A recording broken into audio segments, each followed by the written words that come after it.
I grew up in a small, forgotten farming town where the roads cracked like old skin and the houses leaned tiredly into the wind. The air always smelled faintly of soil and diesel, and most people barely got by. Our neighbors were strange, nice enough, but odd in that small town way where everyone carried secrets no one dared mention. When I was 19, my girlfriend, Kara, and I were looking for something to do one lazy October afternoon, the kind of day when the fog hangs low and even the birds sound tired. There wasn't much around, just empty fields, rusting barns, and a few diners clinging to life. We decided to take a drive down a back road neither of us had explored before. The cracked asphalt wound between cornfields and patches of woods, the mist thickening as we went. After half an hour, we spotted a small hand-painted sign nailed to a post, "Pumpkin picking." It was nothing fancy, just black letters on warped wood. But curiosity got the better of us.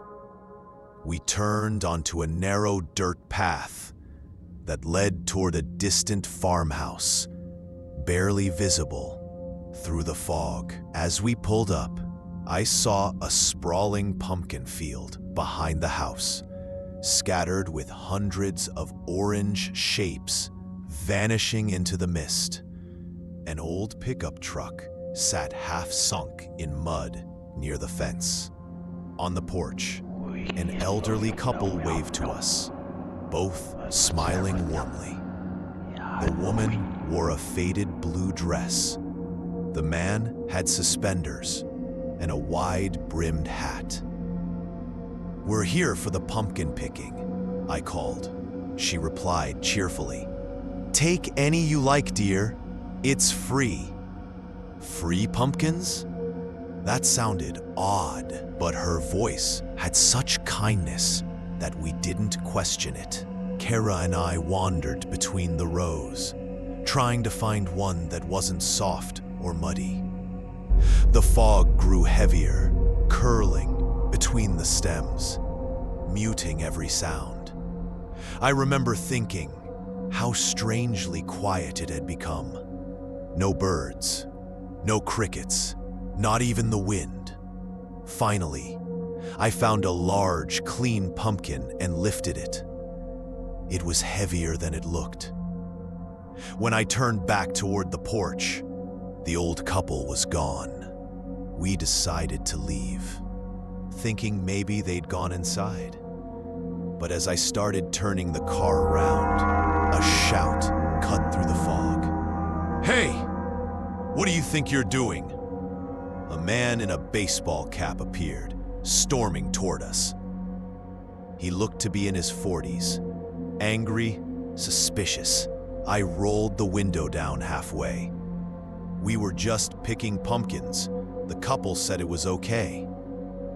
He froze. "What couple?" "The older man and woman on your porch," Kara said quietly. The man's face darkened. "Ain't nobody lives here but me." He snatched the pumpkin from the back seat, muttering that if we came back, he'd call the cops. We drove off without another word, the fog swallowing the farmhouse behind us. Neither of us spoke for a while. Finally, Kara whispered, "What if they weren't real?"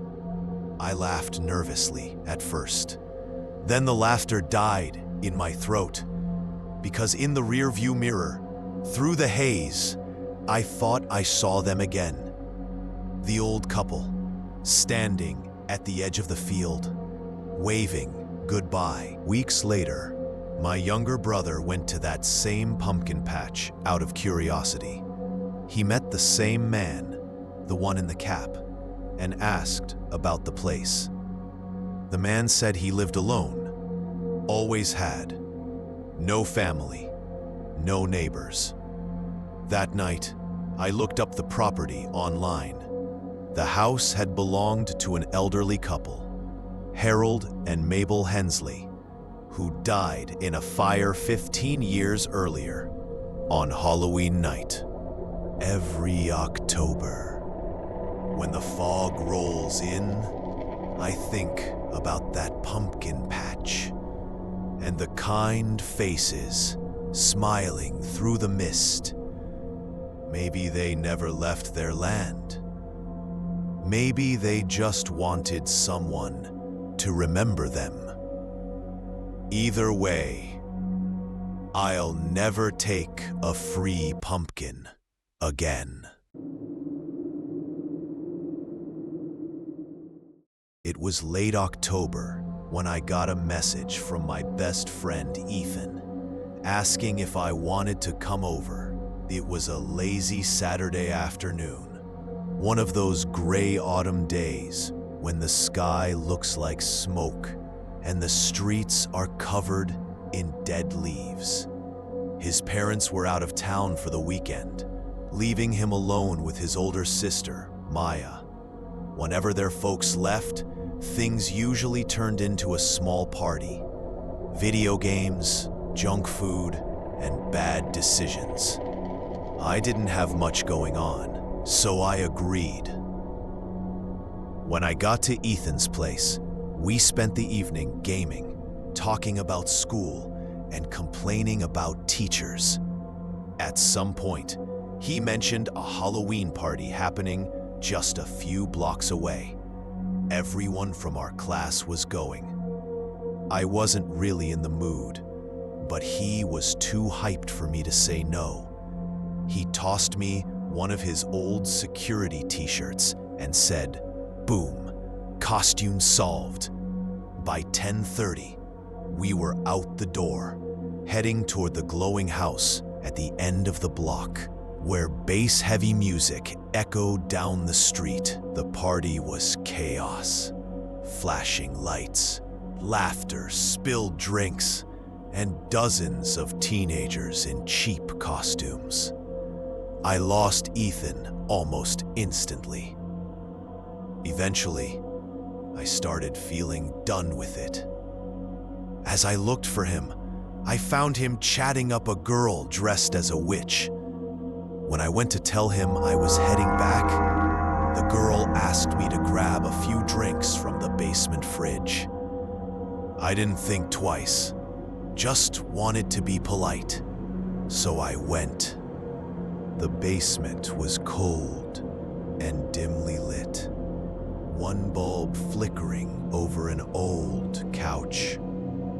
As I opened the fridge door, I heard someone whisper behind me, "Hey, Boo." I jumped, spinning around.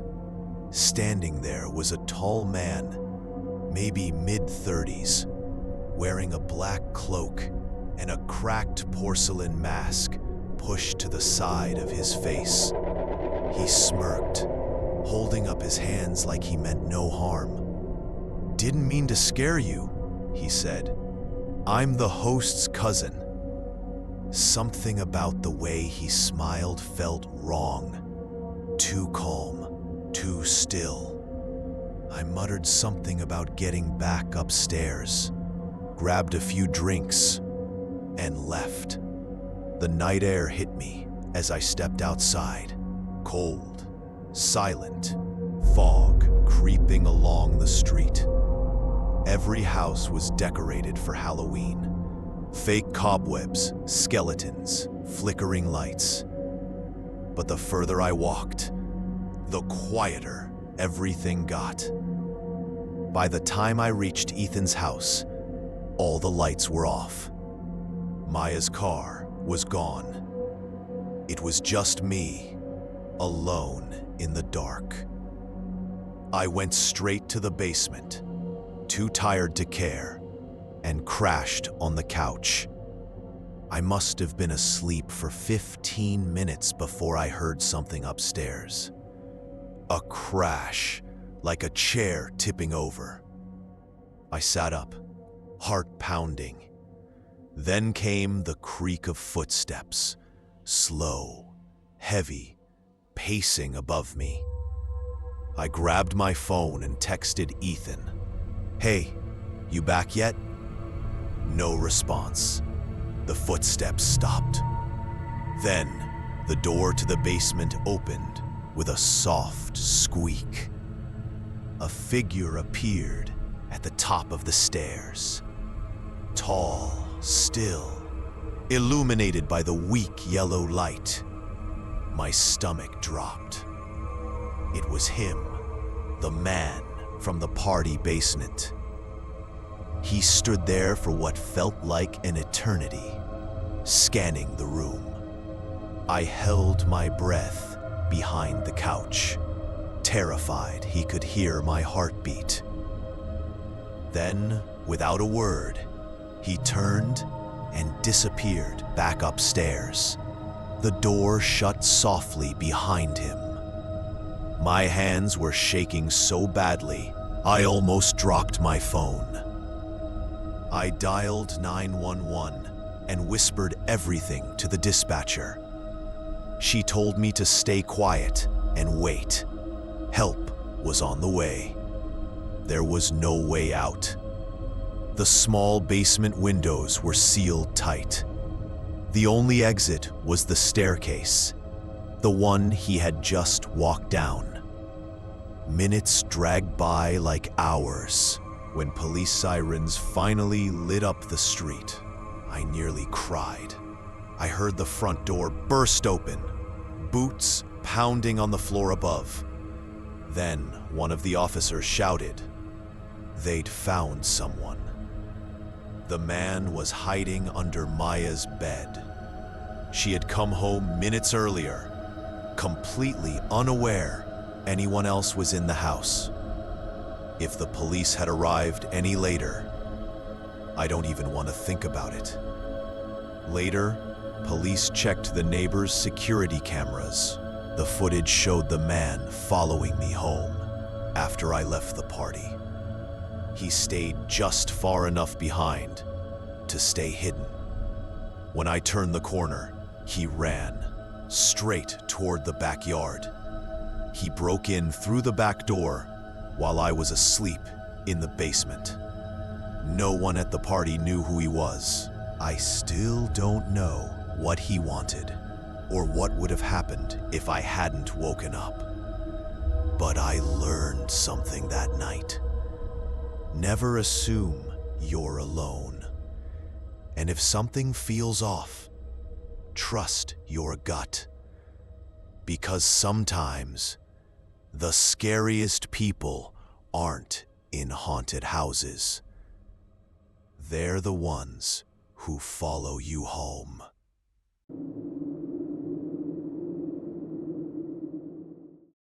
It was mid-October, the kind of crisp autumn week when the Catskill Mountains in New York are painted in gold and amber. My wife, Courtney, and I had been planning this trip for months. We'd booked a small Airbnb cabin near Overlook Mountain, tucked away in the woods. The listing photos showed a cozy wooden place surrounded by trees. Private, quiet, perfect for a weekend of hiking and disconnecting from everything. When we arrived, the owner, a woman named Kathy, had left the key in a coded mailbox by the porch. The cabin was everything we'd hoped for. Wooden walls, soft lighting, a bright rug over creaky floors. The kind of place that smelled faintly like pine and old books. Outside, there was a converted shed with a pool table, dartboard, and even an old record player. It felt homely, safe. At least, that's what we thought. The next morning, we drove to the base of Overlook Mountain. The air was cool, and the leaves crunched beneath our boots. A few hikers passed us on their way down. Friendly nods, small talk, the usual. Halfway up the trail, we stopped at a rocky cliff edge to catch our breath. The view was incredible. Rolling hills fading into mist. That's when we heard it. A single footstep crunching behind us. We turned and saw a woman standing a few yards away, half hidden behind a tree. She looked to be in her 50s, wearing a gray hiking jacket. At first, she just stared, until she realized we'd noticed her. Then she smiled awkwardly and said, "Hi." We said hello back, trying to keep it casual. Her name was Melinda, she said. She lived nearby and loved the trails. She asked where we were staying. We mentioned an Airbnb cabin up the road, and she nodded knowingly, saying, "Beautiful area. Not many visitors this time of year." After a bit of small talk, we said our goodbyes and started heading back down the trail. But when I looked over my shoulder, a few minutes later, Melinda was behind us, walking the same path, a little too far back to be coincidence. We stopped to rest by a rock, pretending to tie our shoes. She stopped too. It felt off. That instinctual kind of wrong that you can't explain, only feel. After a minute, she passed us, smiled again, and said, "Okay," like she was talking to herself. Then she disappeared down the path. We didn't say a word to each other for the rest of the hike. By evening, the temperature dropped fast. We grabbed dinner at a small vegan cafe nearby, then drove back to the cabin under a moonless sky. The forest was silent, not even crickets. Inside, we locked the doors, made some tea, and started a movie on Netflix. The kind of cozy night you only get once in a while. But halfway through the movie, I started drifting off, until a knock at the front door snapped me wide awake. 3 sharp knocks. Then, silence. I muted the TV and looked at Courtney. Her eyes were wide. There was no one we were expecting, and no reason anyone should be here, especially this deep in the woods.